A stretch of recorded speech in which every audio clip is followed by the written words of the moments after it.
अच्छा, एक और ख़बर ये भी इस्लामाबाद से, उस पर हम आगे चलकर सर्टनली बात करेंगे। वो भी ज़रा बहुत ही डिस्टर्बिंग ख़बर है। But right now we are talking about the quality of milk. हम ज़रा कराची से ही बात कर रहे हैं और आपको बताएं कि कराची में दूध फरोश कीमतें बढ़ाने का मुतालबा कर रहे हैं। वैसे एक बात बताऊं, if we compare Karachi is quality of milk and dahi, I think it's better than Punjab's.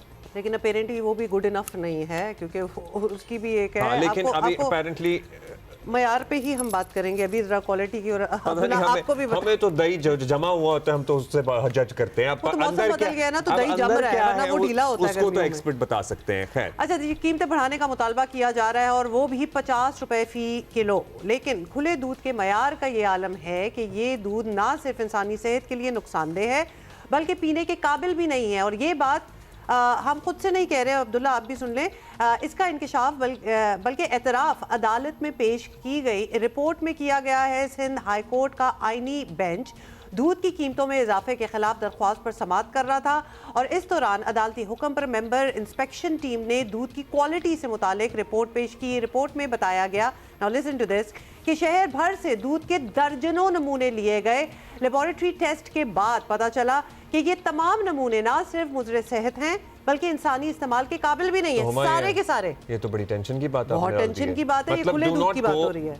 On the looks of it, Yes, that is especially for you. कि अगर आपको बड़ा अच्छा थिक सा लग रहा है ना, तो इट्स नॉट, पता नहीं क्या है, जरूरी नहीं है कि वो ठीक हो। सिंध फूड अथॉरिटी के सामने पूरी तस्वीर अब क्लियर हो गई है। इसकी जिम्मेदारी है कि वो शहर में खाने पीने की चीज़ों पर चेक रखे, लेकिन वो तो सोई हुई है ना। आपको पता है कितने अरसे से सिंध फूड अथॉरिटी, बाकी चीज़ों को तो छोड़ें, सिर्फ दूध से मुताल्लिक की अदालत में पेश की गई रिपोर्ट हुक्काम की आंखें खोलने के लिए काफ़ी होने चाहिए, लेकिन जाहिर है इस पर कोई कार्रवाई नहीं होती। Doctor Tahira Zaheer, director quality control PSQCA, हमारे साथ मौजूद हैं और उनसे ज़रा बात करते हैं। बहुत शुक्रिया आपका। अदालत में जमा जो रिपोर्ट हुई है उसमें बताया गया कि कराची में जितना भी खुला दूध मिल रहा है उसमें दर्जनों नमूने लिए गए हैं और पड़ताल की गई। क्या मसाइल पाए गए हैं इनमें? मतलब बिल्कुल ही मुज़रे सेहत है ये दूध इंसानी कंजम्पशन के लिए, और हम तो बच्चों को दे रहे होते हैं। असल में डिप्टी कमिश्नर और डिप्टी कमिश्नर साहिबा का यहाँ रिक्वेस्ट आई थी। सिंध फूड अथॉरिटी के साथ उन्होंने कैंपेन चलाई थी और कराची भर से मिल्क के नमूने उन्होंने जमा किए थे और हमारी लैब्स में उन्होंने टेस्टिंग के लिए भेजे थे। टेस्टिंग के बाद ये पता चला कि उनमें मेजॉरिटी में फॉर्मेलिन की एडिशन थी और फॉर्मेलिन के अलावा फॉस्फेट, यूरिया फॉस्फेट की एडिशन थी कुछ नमूनों में, और इसके अलावा माइक्रोबायोलॉजी कंटेमिनेशन जो थी वो बहुत ज़्यादा थी उनमें, तकरीबन उसमें तमाम में ही फेल थे वो माइक्रोबायोलॉजी कंटेमिनेशन के साथ। टेंशन हो रही है, कंसर्निंग बात है ये तो। ऑब्वियसली जिस तरह अब्दुल्ला आपने भी पहले कहा कि दूध जो है वो आप पहली जो बच्चों के लिए तो एक मेजर किस्म की एक खुराक है ना, स्टेपल डाइट है आप समझें, तो ये कंसर्निंग बात है। ये बताइएगा डॉक्टर ताहिरा कि जिन चीज़ों की निशानदेही है इसमें मिलावट का शक भी जाता है, गंदे बर्तनों में स्टोर करने का भी है, मतलब there are so many elements to it कि वो टेंट क्यों होगा दूध। तो क्या इस तरह का दूध इस्तेमाल करना वाकई ख़तरनाक होगा हम सबके लिए? जी, फॉर्मेलिन देखें प्रिजर्वेटिव एजेंट्स है, केमिकल है जो प्रिजर्वेशन के लिए मिलाया जाता है, ये फूड ग्रेड नहीं है। इसी तरह यूरिया फॉस्फेट है, वो भी केमिकल्स है और डिफरेंट चीज़ों में काम आता है, लेकिन फूड ग्रेड नहीं है और पाकिस्तान में मुकम्मल तौर पर बैन है।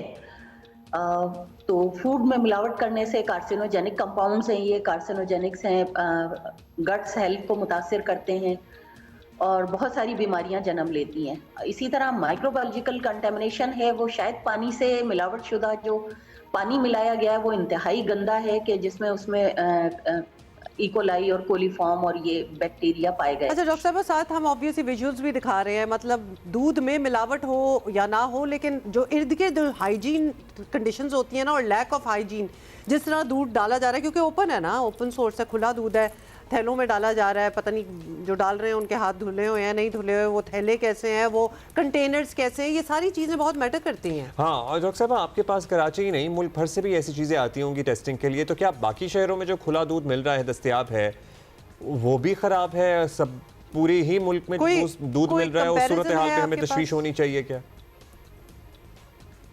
नहीं, ये हमारे पास कराची में जो लेबोरेटरीज हैं यहाँ पर तो सिर्फ कराची के ही सैंपल हमने किए हैं और ये भी PSQC का डोमेन नहीं है, लेकिन चूंकि लैब्स हमारी यहाँ इस्टेब्लिश हैं कराची में, तो ये टेस्टिंग हमने की थी। ये सिंध फूड अथॉरिटी जो सूबाई अथॉरिटीज़ हैं, ये उनका काम है कि वो सूबों की सतह पर ये चेक रखें। ठीक तो है जी, यानी सिंध आपकी फूड जो- अथॉरिटी ने भी चलें, कोई इनिशिएटिव लिया है तो उस पर हम अप्रिशिएट कर देते हैं। उनके तहत ये कैंपेन की गई है, ये सैंपल्स लिए गए थे, लेकिन अब ये चूंकि हकायक आपके सामने आ गए हैं सिंध फूड अथॉरिटी वालों, सो अब क्या कार्रवाई करनी है ये भी ज़रा हमें बताएं। और फिर दिन दिन क्वेश्चन मार्क्स ऑन खुला दूध ना, या तो फिर आप पैकेट वाला दूध लें, आप पता नहीं क्या करें। There is some tetra pack वाला जो होता है, मतलब there is some quality assurance over there, at least दिल को तसल्ली हो जाएगी कि ये दूध ठीक है, जो कि ठीक ही होता है। फॉर्मेलिन एक सब्सटेंस है जो कि दूध ना सड़े ना ख़राब हो, वो इस्तेमाल किया जाता है और वो बिल्कुल भी खाने के काबिल नहीं होता। It is not food grade. किस में इस्तेमाल किया जाता है? खुले दूध में ना, मतलब नॉट इन द पैकेज्ड नहीं, दूध। इसमें yes. बहुत मेजर सब्सटेंस परसेंटेज फॉर्मेलिन मिली है, यूरिया मिला है, बहुत मतलब कुछ और मिला है। इतनी आप इतनी टेक्निकल चीज़ों में अगर ना भी जाएं तो फिर मुझे तो हाइजीन इश्यूज हो रहे हैं। ये खुला दूध जो है, ऐसे पैकेट में आके फिर आप खुद डालें अपनी कंटेनर में और उसको मतलब उबालें and all that. I don't know भाई हाउ आप दैट अपना वर्क्स। फैसला खुद कर सकते हैं। डब्बे वाला दूध लेना है तो जाहिर है वो एटलीस्ट इन चीज़ों से तो पाक ही होता है। फिर otherwise fresh milk peace of mind तो होता है ना अब्दुल्ला, जो आप ले रहे हैं तो उसमें आपका एक थोड़ा सा बॉटल्ड मिल्क भी मिल रहा होता है जो ज़रा बेहतर क्वालिटी का आपको दस्तयाब होता है। और लेकिन आम आदमी के लिए परेशानी ये भी तो है कि कीमतें कितनी ज़्यादा Yes. हैं, कीमतें कितनी ज़्यादा हैं इन चीज़ों की। तो इसकी भी बढ़ने वाली हैं। एटलीस्ट अगर ये प्रपोजल जो है ये एक्सेप्ट हो गया तो 5 रुपए फी किलो बढ़ भी सकता है। 50 रुपए। Did I just say 5 50